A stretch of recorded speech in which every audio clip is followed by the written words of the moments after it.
BTRৰ ভিতৰে বাহিৰে নিৰ্বাচন খেলিম আপোনালোকে খুশ আজি এনাউন্স কৰি দিলোঁ মই আমি ইলেকশ্যন খেলিম বুলি কিমানটা খেলিব এইটো আমি ফাইনাল কৰিম আলোচনা বিলোচনা কৰি আছে সময়ও হোৱা নাই এতিয়াও নিৰ্বাচন ঘোষণা হোৱা নাই নিৰ্বাচন ঘোষণা হ'লেহে আমি ক'ত খেলিম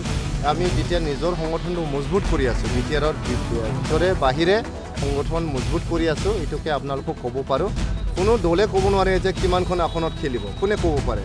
ইণ্ডিয়া না ইণ্ডিয়া এইটো কথাটো বহুত ইণ্টাৰেষ্টিং হৈ গৈছে কথাটো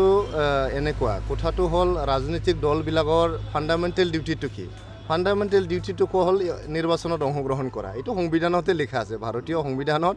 আমাৰ ইণ্ডিয়ান ডেমক্ৰেচিত আপুনি যদি ৰাজনৈতিক দল হয়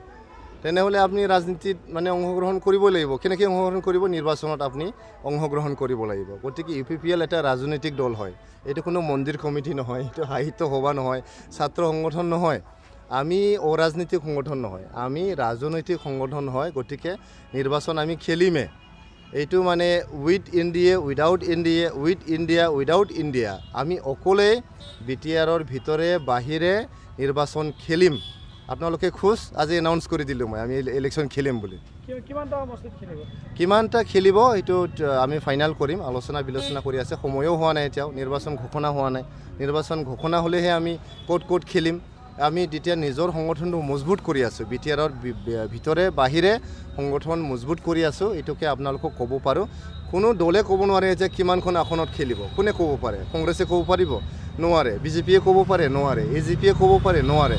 খালি এটা জল্পনা কল্পনা চলিছে সকলোৰে এটা এছেছমেণ্ট চলি আছে আমি এটা চিৰিয়াছ ৰাজনৈতিক দল হয় 5 বছৰ আমি শাসনত থাকিলোঁ এতিয়া ৰাজনৈতিক দলৰ কামটো খালি শাসনত থকা নহয় আমি অপজিশ্যনত থকাটো ৰাজনৈতিক দলৰ এইটো মানে কাম হয় সদায় যদি আপুনি চৰকাৰত থাকিব বিচাৰে কেনেকৈ আপুনি পলিটিকেল পাৰ্টি হ'ব কওকচোন আৰু আপোনালোকক মানে ৰেষ্ট এশ্যোৰ্ড এইবাৰ BTRত যিমান মজবুত চৰকাৰ তাতকৈ বেছি মজবুত অপজিশ্যন